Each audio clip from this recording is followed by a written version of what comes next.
Sports Today. Coming up tonight, we'll have the latest on a charter fishing boat that washed up near St. Andrews State Park. Investigators say the vessel had a 2-foot hole gouged in the bow. We'll have the details. Also, a terrible traffic accident in Central Florida claims 3 lives. And we'll take you to a fundraiser for a man who has helped many people during his lifetime. Thanks for joining us this evening. 13 Eyewitness News is next. You're watching WMBB TV, 13 Eyewitness News. Good evening, everyone, and thanks for tuning in tonight. I'm Tom Lewis. Salvage crews removed a large charter boat from St. Andrews State Park from the beach this morning. The 38-foot Hatteras boat with 8 passengers on board was on its way in from the Gulf of Mexico last night when it apparently hit something in the water. Florida Marine Patrol officials say the vessel began taking on water. The captain of the Sea Eagle beached the boat near the kiddie pool at St. Andrews State Park. The Marine Patrol and the Coast Guard tried to pump the water off the boat last night, but were unable to do it. The salvage company managed to pump off the water this morning and took the vessel to dry dock. Marine Patrol investigators found a 2-foot gash in the bow of the Sea Eagle just below the waterline. Fortunately, no one was injured in this mishap. The Marine Patrol is ruling the incident accidental. We have an update on an accident we reported on last night. A sailor from the USS Saratoga was killed last night in Holmes County after losing control of his car and crashing into a bridge. Florida Highway Patrol investigators say the 20-year-old Trimmel Wright was traveling east on State Road 8 near Caryville at a very high rate of speed. Troopers say Wright ran off one side of the road, then overcorrected and put the car into a spin. The vehicle hit a bridge wall 3 times. Wright was ejected from that car and hit the bridge wall himself. A Saratoga shipmate of Wright's, 22-year-old Carl Reed, was also injured. Police initially reported that a semi-tractor trailer was involved in the accident. That was not the case. This tragic crash is still under investigation. A terrible accident in Central Florida today claimed the life of an Orlando woman and 2 children. According to the Florida Highway Patrol, the car and driver crossed the median of Interstate 4 just east of DeLand.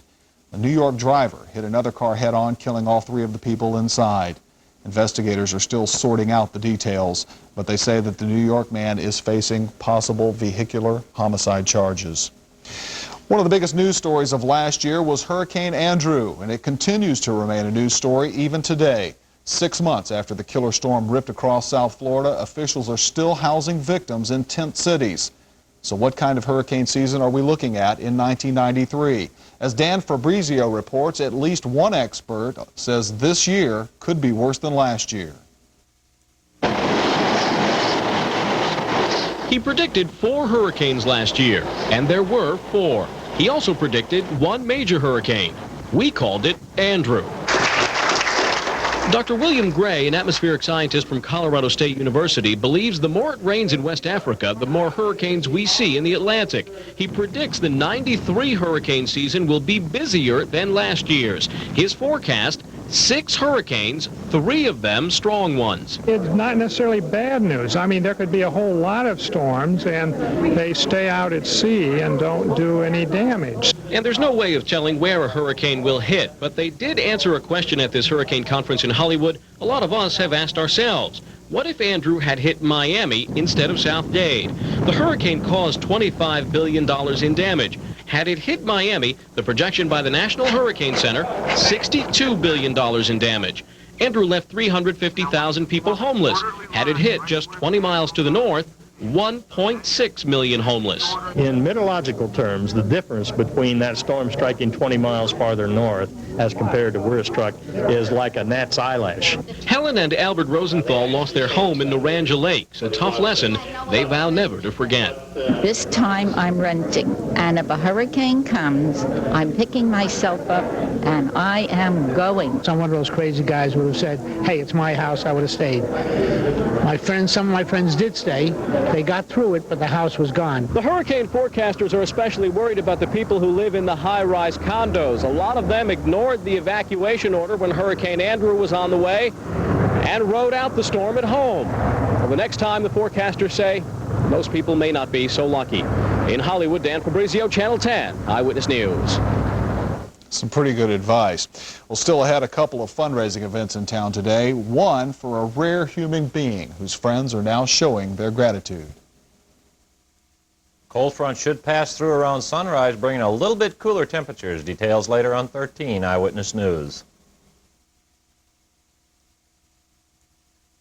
Hi, folks. Paul Coward, Cars and Trucks Incorporated. In the month of February, we're going to be tearing up the prices, folks. That's right. If it's a bargain you're looking for, you need to come in and check out these specials.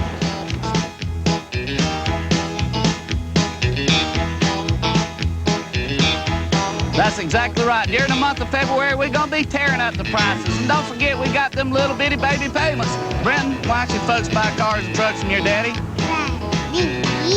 That's right, folks. Come see us. 24 hours, 24 hours. Nationwide Fitness and Racquetball Club is now open 24 hours a day, Monday through Thursday, allowing you the flexibility you need to stay in shape in the 90s. Bay County's #1 family fitness center is now open 24 hours a day, Monday through Thursday. Plus, Nationwide has added 3 new Stairmasters and soft stride treadmills, plus 2 new Wind Racer stationary bicycles. Nationwide, setting the pace for fitness in Bay County. San Francisco's famous for 3 things: cable cars, the Golden Gate Bridge, and a delicious sourdough bread. The secret to Hardee's new Frisco Burger. Introducing Hardee's Frisco Burger. Grilled sourdough bread topped with a thick Hardee's quarter-pound burger, melted Swiss, sizzling bacon, and sliced tomatoes. If you want the best of San Francisco, get a Frisco Burger at Hardee's. Are you ready for some real food? Hardee's. And don't forget Hardee's new Frisco breakfast sandwich. New cars. New trucks. Used cars. Used trucks. Over $4 million worth. All moved to the Cook Whitehead Ford Truck Center location in Panama City. Now through Monday. Save thousands. No negotiations necessary. No hassle buying. Sale prices clearly marked. Conversion vans. Sports cars. Luxury cars. Big trucks. Little trucks. The biggest new and used car sale ever. Through Monday. Bring your title. Bring your payment Big book. same-day delivery. Extended hours Friday, Saturday, Sunday, and Monday. Centrally located at the Cook Whitehead Ford Truck Center in Panama City. Under the big tent. $4 million worth of new and used cars, trucks, and vans. Don't miss it. You're watching WMBB TV, 13 Eyewitness News. Dr. John Chungal is a rare sort of doctor. Until recently, this local doctor carried on a practice here in our area, even making local house calls. Well, that was before he underwent a liver transplant just a little less than a week ago. The benefit to raise funds for the doctor was held today while he is unable to work. That benefit taking place out on the beach today. His patients say they are forever grateful for his years of service and want to give something back. Many people don't remember the doctor. They also have troubles. All are not rich. And it makes us feel wonderful to be able to turn about, because this man is such a humanitarian. He devotes himself to the Hippocratic Oath. He loves people, and it comes through as you go to him. I think it's a privilege to give to Dr. John. After all, he's given to me and my family for the last 6 years, and I know he's given to many, many families, and it's a privilege and it's an honor to be here to help Dr. John. Whether you've met Dr. John Chungal or not, there is a chance for you to contribute. They've set up an account at Bay Bank, and you can make your contributions there. Queen of Hearts hopefuls are trying to raise money for the American Heart Association. The candidates who raise the most get that title. That's one reason a local health club owner, Carla Gore, organized the first Ms. Heartbeat fitness contest. The event, which awards physically fit women, took place tonight at the Martin Theater. The 5 finalists will appear on a nationally sold exercise video with Carla Gore. Gore says she plans to make the Ms. Heartbeat pageant contest an annual event with proceeds going to the American Heart Association. Anybody, no matter what your age, what your current fitness level is, that you can see positive results through an exercise program. The American Heart Association is an important awareness factor of knowing that through fitness you can lower your risk of heart disease, cardiovascular disease, and to do it, it takes a little effort, but anyone can see the results. Sounds like a great event, that King and Queen of Hearts event, coming up for a crowning next month. Well, we have cooler weather ahead, but no rain in the forecast. Jerry's going to have the details when we return. Stay with us.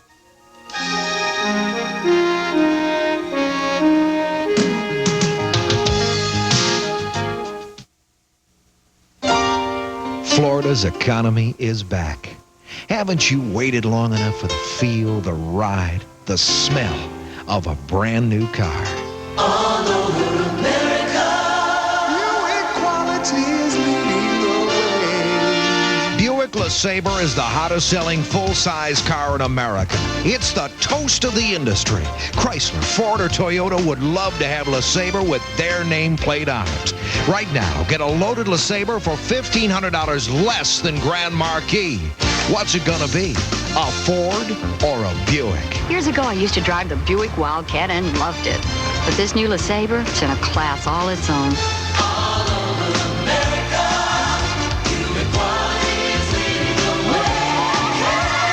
Family Circle's Car of the Year. The Japanese thought they were going to beat us in quality? Come on. Buick has one of the highest customer loyalty ratings in the world. We beat Lincoln, Mercedes. That means the quality of our car is matched only by the way we treat you as our customer. Come on in to your nearest Florida Buick dealer now for the excitement of a brand new car and the excellence of our service. With Buick, you can have it all.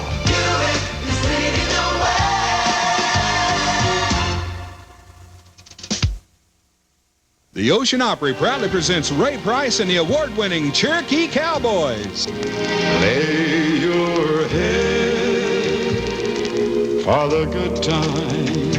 Yes, I've got heartaches by the number. Ray Price and Cherokee Cowboys at the Ocean Opry this Saturday, February 27th. Advanced discount tickets on sale now at Ocean Opry. Phone 234-5464. That's 234-5464.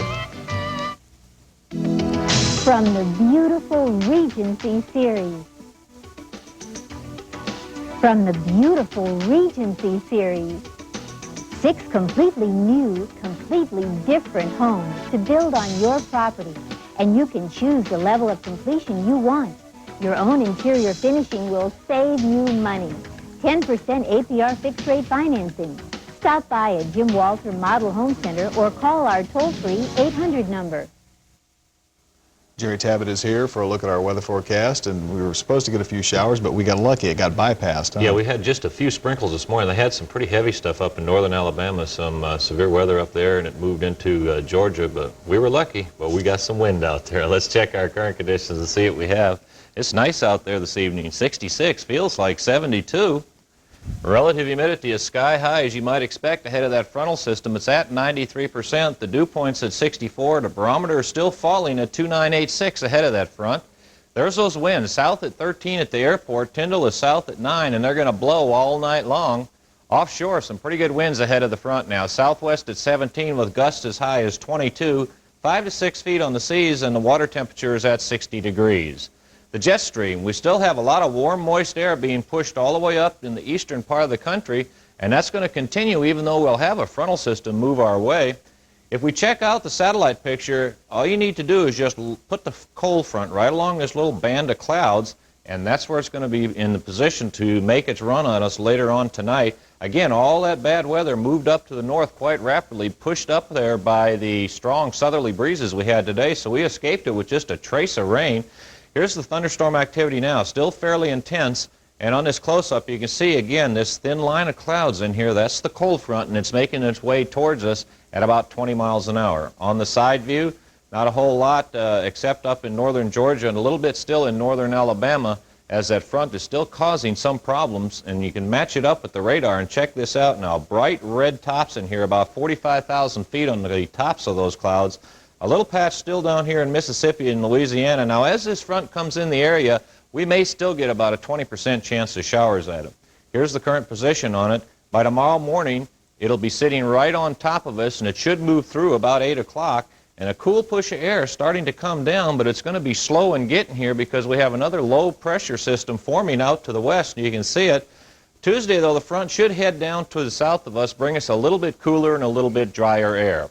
Our low temperatures tonight, not too bad for this time of the year. We'll still stay in the 50s. And by the way, we may get a little patch of fog out there, too, ahead of this frontal system. Tomorrow, awful close to 70 once again. We broke it today, but we should get awful close tomorrow. The western portion of the viewing area, though, still will stay in the upper to middle 60s. The extended outlook, not too bad either. Lots of sunshine on Tuesday, a little bit cooler on Wednesday, and then the clouds come in Thursday with the thunderstorms. Little leftover showers on Friday morning, but not too much of a cooling trend in store.